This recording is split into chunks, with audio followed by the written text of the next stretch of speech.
So you actually are working in a field where a lot of creativity is involved, and you have these traditional agencies still, doing the Super Bowl ads, right? So therefore, there's a Yeah. lot of hype around the Super Bowl ads, and at the other end, you have a agency like yours or a company like yours, which is actually looking at technology, which is really on the the left brain side of the marketing business. Yeah.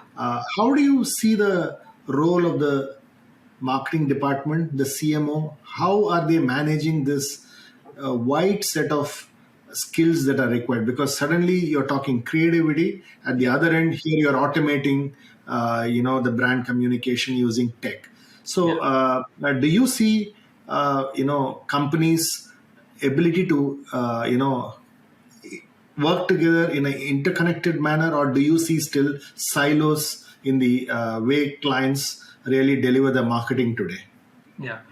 No, so that's actually a fantastic question, Swami. So your question, applies or brings about certain things, how companies are working today, right? So it purely depends on what is that you're selling, right? So, if you're a B2C type of company, a retail company, then you're driving, your sales through high volume, right? So the number of products that are there is so many different products, and then you're driving the revenue through a high volume sale, right? So that requires completely different set of marketing. So then there is another set of products that the company may be selling. It's luxury goods and travel and services and hospitality industry, right? So insurance. So these types of companies require different types of marketing. So some in those cases are actually in B2C. Also in some cases you can actually do like directly a brand marketing. So knowing you know what the brand stands for is another thing, and then knowing what you're selling in terms of products and services is another thing, right?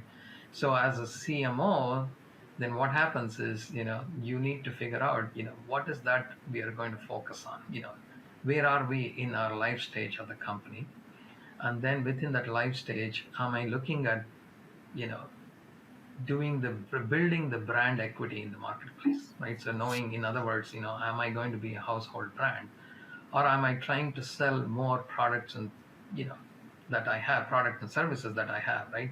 So that's where the different tactics of your marketing comes in play. So when you're looking at more brand equity building, sometimes it's a combination, it's a hybrid, right? So you could be a retail, you're selling a tons of lots and lots of SKUs, but at the same time you also want to build brand equity, right? So then you use this what is called as a media mix modeling, right? So how much money I should spend in a Super Bowl ad on a TV commercial, right? So it's 30 seconds is like insane amount there. And then how much money should I spend on digital marketing, right? And then how much money should I spend on all this social media stuff? So where are my customers? So for you to understand that, brand equity requires more of, mass marketing. So that's where you need to go and look at, you know, the Super Bowl ads, buying media at a large level, World Cup soccer, so on and so forth, right? So, look at Infosys, for example, and there, you see them all the time in Wimbledon. You see them potentially in World Cup soccer and all of that.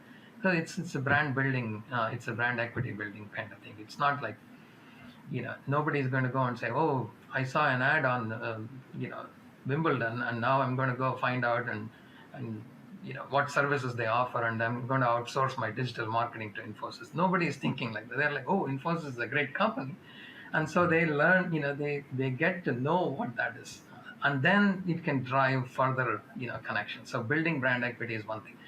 So from that standpoint, I think CMOs have to understand that what is that, how much money I'm going to build, or put in different channels, right? So in marketing, what we call that as a media mix modeling.